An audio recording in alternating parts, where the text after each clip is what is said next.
Welcome to my channel school mathematics. बच्चों, इस video में हम करेंगे chapter 8 introduction to trigonometry, class 10 NCERT maths, exercise 8.1 solutions. तो हमने इससे पहले इंट्रोडक्शन वाली वीडियो कर ली थी।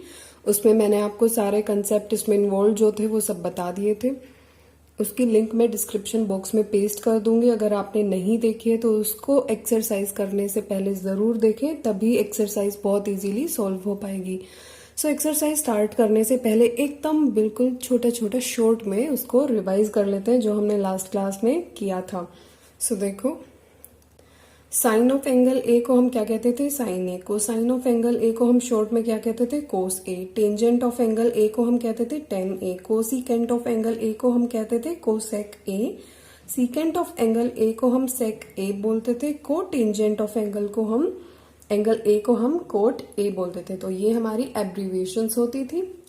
उसके बाद बारी आती है इस फिगर को देखो। ये जो भी है, हम ट्रिग्नोमेट्रिक रेशियोज जो फाइंड करते हैं वो हमेशा राइट एंगल ट्राइंगल को कंसीडर करके ही करते हैं। सो ये एक राइट एंगल ट्राइंगल है क्योंकि इसका एक एंगल जो है वो 90 डिग्री है। सो 90 डिग्री के अपोजिट वाली साइड को हम क्या बोलते हैं? हाइपोटेन्यूज। तो एंगल ए के अपोजिट वाली साइड को हम परपेंडिकुलर कहते हैं और उसके साथ लगने वाली साइड को हम क्या कहते हैं, यानी पड़ोसी साइड को हम क्या कहेंगे? बेस कहेंगे। सो साइन ऑफ ए हमारा क्या होता है? Perpendicular upon hypotenuse. Cos of angle A हमारा क्या होगा? Base upon hypotenuse. Tan of angle A क्या होगा? Perpendicular upon base.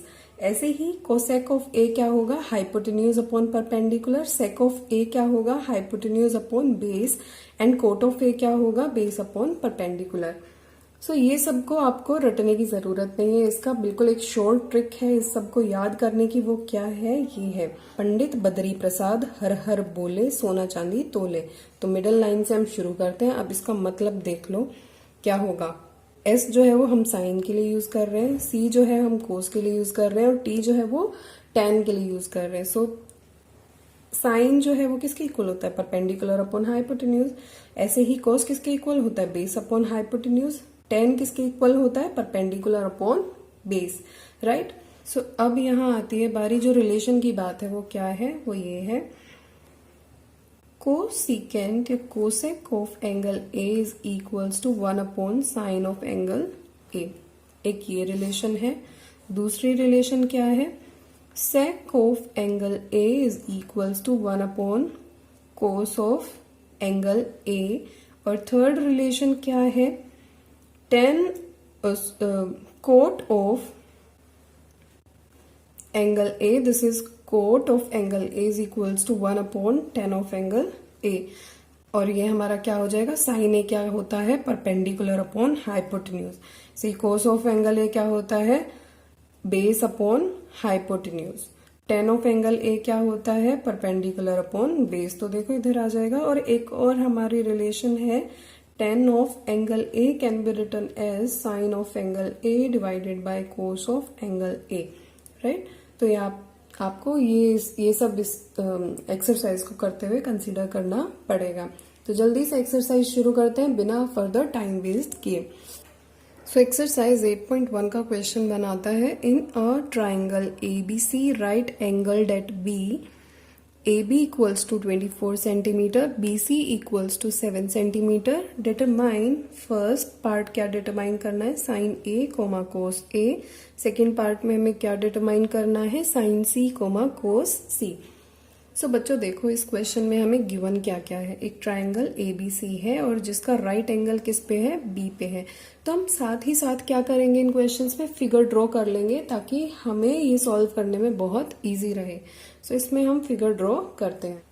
सो इधर एक triangle ABC right angle at B दे रखा है। तो राइट एंगल हमारा एंगल B पे बनेगा, ओके। और ये angle AB and then C। अब जो बात है, राइट एंगल एट बी है तो हमने कर लिया। उसके बाद हमें साइड ए बी का जो डायमेंशन है, लेंथ है, वो कितना दे रखा है? 24 सेंटीमीटर। सो ए बी जो है वो 24 सेंटीमीटर की है। बीसी जो है, साइड बीसी जो है वो 7 सेंटीमीटर है। सो ये देखो, ऐसे मत जाना फिगर पे, बट ये मान लो कि 24 सेंटीमीटर है और ये 7 सेंटीमीटर है। तो 24 अगर ये है तो 7 तो यहाँ होना चाहिए था, बट हम रफ में बनाते हैं तो इतना चलता है। बस हमारी लेंथ सही होनी चाहिए। सो हमको क्या निकालना है, साइन ए कोस ए। तो बच्चों इधर देखो, ये जो रेशियोज हैं ये किस एंगल के कॉरस्पॉन्डिंग है, एंगल ए।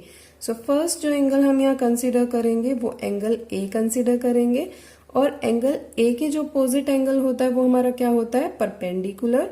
सो ये हमारा परपेंडिकुलर हो जाएगा अब, और इसके जो पड़ोस में एंगल होता है वो हमारा बेस हो जाता है। सो बेस हमारा ये हो जाएगा। अब देखो, साइन ए और कोस ए के ट्रिग्नोमेट्रिक रेशियो में हमको क्या जरूरत होती है, हाइपोटेन्यूज की जरूरत होती है ना, बट इसका तो हाइपोटेन्यूज गिवन ही नहीं है। तो क्या कोई तरीका है हाइपोटेन्यूज निकालने का? ऑब्वियसली एक तरीका है, सो बाय पाइथागोरस थ्योरम। तो इस क्वेश्चन को जल्दी से स्टार्ट करते हैं। Solution 1, first part. तो फर्स्ट पार्ट में देखो क्या होगा, साइन ऑफ एंगल ए को निकालने से पहले हम अप्लाई करेंगे बाय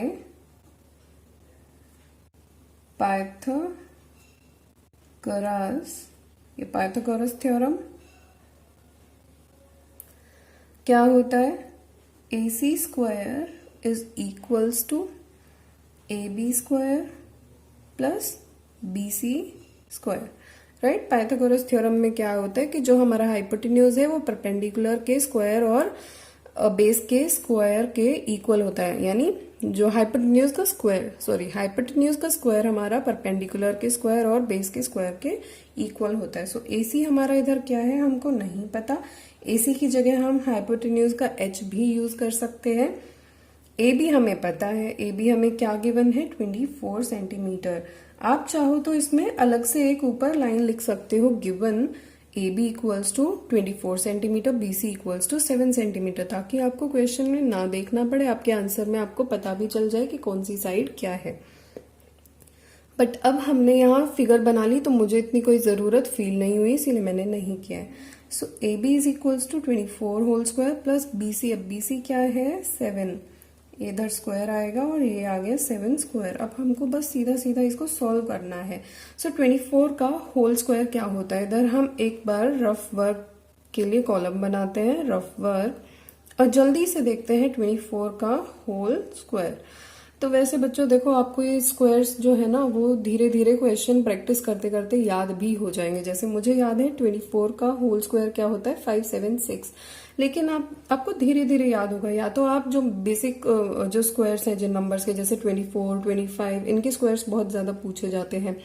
7 तक तो 7, 9, 11 इन तक तो आपको याद रहता ही है, बट इन नंबर्स के भी आपको धीरे धीरे याद हो जाएंगे, या फिर आप इनको याद कर लो। सो 4 multiplied by 4 is 16, 4 multiplied by 2 is 8, plus 1 is 9, and this is 4, 8. So this 6 and 7 and 1, 5, 7, 6. So 24 का स्क्वायर क्या हो जाएगा, 576 हो जाएगा। So 5, 7, 6, और 7 का स्क्वायर तो आपको पता ही है। So 7 multiplied by 7 is 49, right. जब मैं 576 को 49 में ऐड करूंगी तो यहाँ देखो क्या हो जाएगा, 576 plus 49। So 6 plus 9 is 15, 7 plus 4 क्या हो जाता है, 11 हो जाता है, प्लस 1 इज 12। सो 2 इधर आ जाएगा, 1 कैरी में चला जाएगा, और ये देखो बच्चों प्लस का साइन है, इसको कुछ और मत समझ लेना। सो 5 प्लस 1 क्या हो जाएगा, 625। h square equals to 625। यहाँ ये जो स्क्वायर है वो इधर क्या आ जाएगा, अंडर रूट हो जाएगा। सो अंडर रूट 625, और अंडर रूट 625 यानी अब मुझे ये निकालना है कि 625 किसका स्क्वायर होता है। सो यहाँ देखो, या तो तुम इसको फैक्टराइज करके देखो तब तुम निकाल सकते हो, तो 625 का तुम प्राइम फैक्टराइजेशन करके देख लो। सबसे पहला नंबर क्या है इसमें, 5 है। सो यहाँ देखो 5, यहाँ 5 से ही सीधा इसको हम क्या करके देख लेते हैं, डिवाइड करके देख लेते हैं। सो 5 multiplied by 1 is 5, and this 12, and 125 आ जाता है, 5 25 आ जाता है, 5, और फिर 5 and 5 and 1। So 5 multiplied by 5 multiplied by 5, यानी 5 रेज टू पावर 4 आ रहा है, और 5 रेज टू पावर 4 क्या होता है, 25 रेज टू पावर 2। क्या मैं इस चीज को, ये चीज लिख सकती हूँ? ऑब्वियसली लिख सकती हूँ। तो इससे हमें पता चल गया कि 625 किसका स्क्वायर है, 25 का स्क्वायर है। तो इसको देखो हम क्या लिख सकते हैं, under root 25 raise to power 2, और इस अंडर रूट से स्क्वायर कैंसिल हो जाएगा। सो ये कितना आ गया, 25। तो वैसे बिल्कुल बेसिक है, हमेशा ध्यान रखना 25 का स्क्वायर 625 होता है, 24 का स्क्वायर 576 होता है। ये बहुत आता है पेपर में, तो उधर आपको कैलकुलेशन में आपका टाइम वेस्ट ना हो तो इसको याद करना ही ज्यादा बेटर है। सो हाइपोटेन्यूज यानी एसी हमारे पास कितना आ गया 25 सेंटीमीटर। तो यहाँ हम लिख लेते हैं 25 सेंटीमीटर। तो ये हमने फाइंड किया इसीलिए इसको अलग से लिख लेते हैं 25 सेंटीमीटर। सेंटीमीटर मत लगाना भूलना। उसके बाद अब देखो सारी डायमेंशंस का हमें पता चल गया, यानी सभी लेंथ्स हमें पता चल गई साइड्स की। उसके बाद हम इसे सॉल्व करते हैं। सो साइन ऑफ फर्स्ट का साइन ऑफ ए हमें करना है। सो साइन ऑफ ए क्या होता है, perpendicular upon hypotenuse. So perpendicular क्या है, इधर ए के अपोजिट 7 है, सो 7 इज परपेंडिकुलर। और हाइपोटेन्यूज अभी हमने फाइंड किया था, so this is equals to 25। तो ये रेशियो हमारे पास आ गया 7/25। उसके बाद हमें क्या निकालना है, कोस ए निकालना है। सो कोस ए निकालने के लिए हमारा फॉर्मूला क्या होता है, base upon hypotenuse. So base इधर क्या है फिगर में 24 और हाइपोटेन्यूज क्या है 25। सो 24 अपॉन 25 इसका आंसर हो जाएगा। सेकेंड पार्ट में देखो हमें क्या करना है, सेकेंड पार्ट में हमें साइन सी कोस सी निकालना है। सो अब देखो यहाँ जो एंगल है, यहाँ क्या है एंगल गिवन, सी है, तो हमें सी के हिसाब से हमारे ट्राइंगल को बस। अब सेकेंड पार्ट में हमने एंगल सी को कंसीडर किया है, तो सी के अपोजिट कौन सा, आप देखो परपेंडिकुलर और बेस कैसे, सी के अपोजिट कौन सी साइड है, ए बी। तो अब ये हमारी क्या हो जाएगी, परपेंडिकुलर। और इसके पड़ोस में कौन सी साइड है, हाइपोटेन्यूज के अलावा बी सी। सो ये हमारी बेस हो जाएगी। अब तो इन क्वेश्चंस को बड़े ध्यान से हमें देखना पड़ता है। देखो अब अकेले सी पर हमारे ट्राइंगल का कैसे परपेंडिकुलर और बेस चेंज हो गया। सो इधर देख लेते हैं, साइन सी हमको निकालना है। तो साइन सी क्या होगा, अगेन परपेंडिकुलर अपॉन हाइपोटेन्यूज। अब सी के हिसाब से परपेंडिकुलर हमारा क्या था 24। हाइपोटेन्यूज हमारी चेंज नहीं होगी, वो हमेशा सेम रहती है, विच इज इक्वल्स टू 25। ऐसे ही कोस सी हमें निकालना है। कोस सी क्या होता है, बेस अपॉन हाइपोटेन्यूज। सो अब हमारा बेस क्या हो गया 7 सेंटीमीटर और हाइपोटेन्यूज क्या हो जाती है 25 सेंटीमीटर। सो यहाँ हमारा क्वेश्चन नंबर 1 डन होता है। नेक्स्ट क्वेश्चन करते हैं। So let's begin question number 2। तो what question number 2 says, in figure find tan p minus cot r। तो इस क्वेश्चन में उन्होंने हमें एनसीईआरटी वालों ने फिगर दे रखी है। सो फिगर हमारी ये है और उसमें क्या पूछा है, tan p minus cot r। तो इसको देखो, क्वेश्चन को ध्यान से देखो। फर्स्ट वाले उसमें tan में क्या है, एंगल p है, पहले वाले में एंगल p है, और सेकंड में कोट में क्या है, एंगल r है। तो बच्चे क्या करते हैं, ज्यादातर tan p देख लिया और उनको कोट r भी क्या लगता है, कोट p है, और उन्होंने कोट p के मतलब एंगल p के हिसाब से tan और कोट फाइंड कर देते हैं वो, और उनका गलत हो जाता है। तो ट्रिग्नोमेट्री में इन एंगल्स का बड़ा ध्यान रखना पड़ता है। सो एंगल्स को ध्यान रखते हुए हम जल्दी से देखते हैं। तो इसके लिए हमें क्या चाहिए, यहाँ देखो tan और कोट इन्वॉल्व है, यानी इनमें मुझे परपेंडिकुलर और बेस की नीड है। यहाँ मुझे हाइपोटेन्यूज दिया हुआ है और एक और दूसरी साइड दी हुई है। सो एंगल्स के हिसाब से परपेंडिकुलर और बेस हो सकती है, लेकिन तीसरी साइड, ये जो तीसरी साइड है इन दोनों साइड्स के अलावा, वो हमें नहीं दी हुई है। तो उसको जल्दी से फाइंड कर लेते हैं। सॉल्यूशन 2। अब इस साइड को फाइंड करने के लिए हम अगेन पाइथागोरस थ्योरम लगाएंगे। By Pythagoras theorem.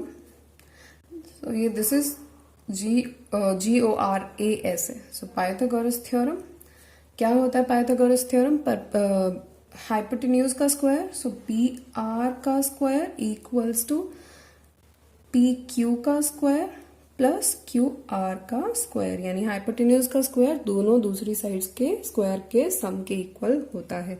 सो यहाँ PR मुझे दिया हुआ है, वो कितना है 13 का स्क्वायर, और PQ कितना है 12 का स्क्वायर। यहाँ QR, सो QR स्क्वायर। अब हम यहाँ क्या करेंगे, देखो यहाँ भी नंबर है, यहाँ भी नंबर है, तो इस नंबर को इधर लेकर चले जाएं।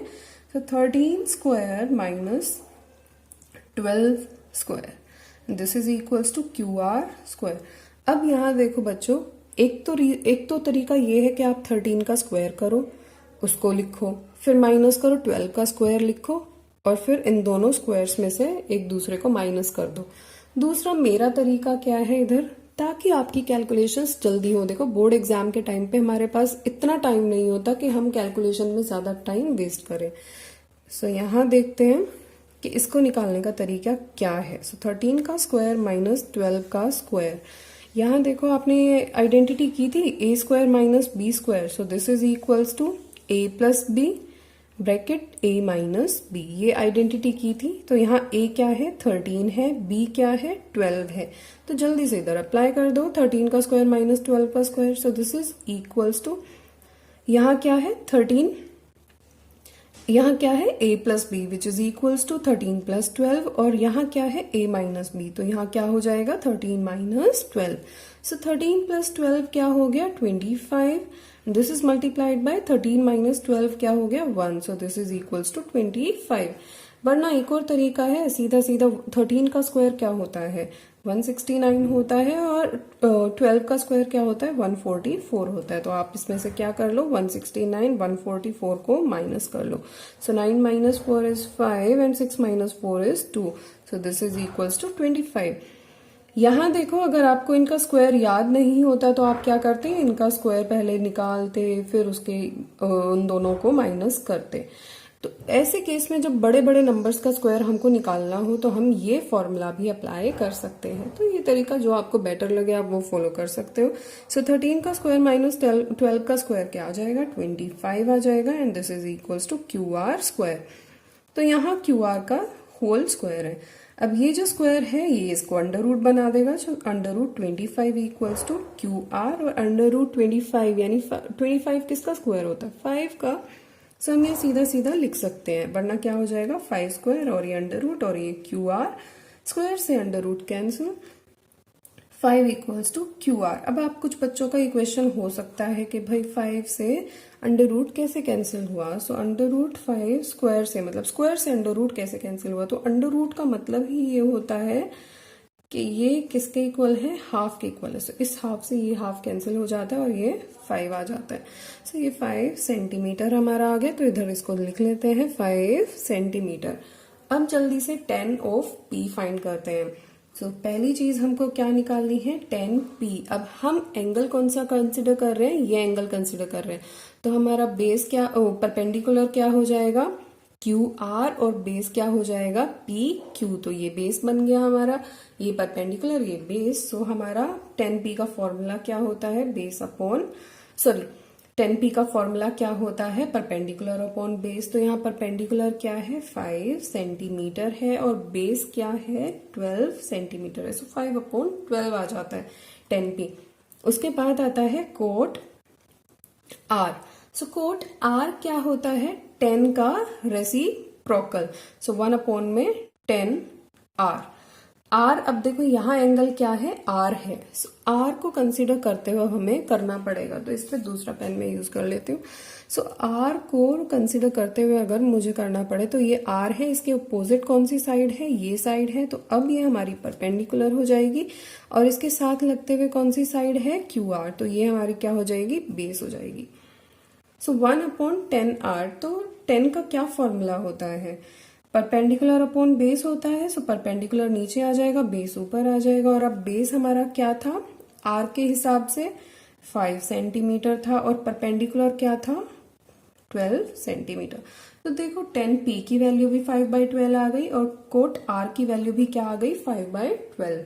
तो जल्दी से इसमें पुट कर देते हैं। So 10p minus cot R is equals to 5/12 minus cot R that is equals to 5/12। अब सेम नंबर में से सेम नंबर माइनस हो रहा है तो उसका आंसर हमारा क्या आ जाएगा 0।